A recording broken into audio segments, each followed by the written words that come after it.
सपनों को हकीकत बनाने का जुनून। राघव एक छोटे से गांव में रहने वाला साधारण लड़का था।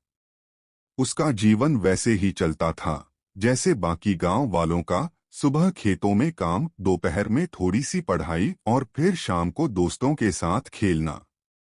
लेकिन राघव के दिल में एक सपना था, शहर की ऊंची इमारतों में काम करना, एक बड़ा ऑफिस और अपनी एक पहचान बनाना। राघव का सपना बहुत बड़ा था, लेकिन उसकी राहें उतनी ही मुश्किल।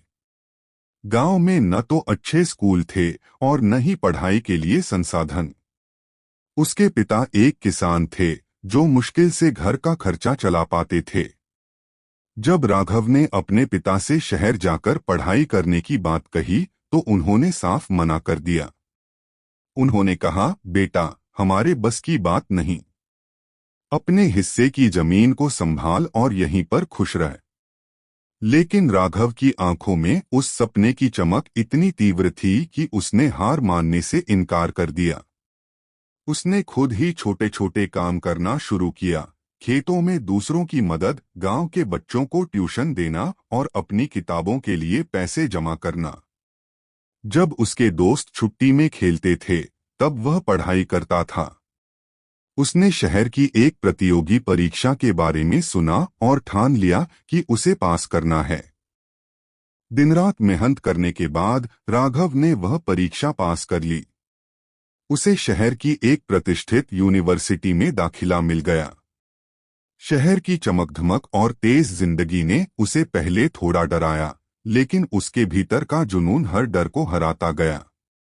उसने न केवल पढ़ाई में उत्कृष्टता हासिल की, बल्कि पार्ट टाइम जॉब से अपने खर्च भी उठाए। कुछ साल बाद वही राघव, जिसे कभी गांव में लोग हंसी में टाल देते थे, शहर की एक बड़ी कंपनी का प्रोजेक्ट मैनेजर बन गया। जब वह अपने गांव वापस आया तो सबकी नजरों में उसकी कामयाबी की चमक थी। उसके पिता, जिनकी आंखों में कभी उसकी उड़ान के लिए संदेह था, अब गर्व से भरे थे। राघव की कहानी यह साबित करती है कि अगर सपनों को सच्चे दिल से देखा जाए और उन्हें पाने का जुनून हो तो हर मुश्किल राह भी आसान लगने लगती है। सपने चाहे जितने भी बड़े हों, उन्हें पूरा करने का साहस और मेहनत होना जरूरी है। सपने सिर्फ देखने के लिए नहीं होते, उन्हें जीने के लिए भी हिम्मत चाहिए।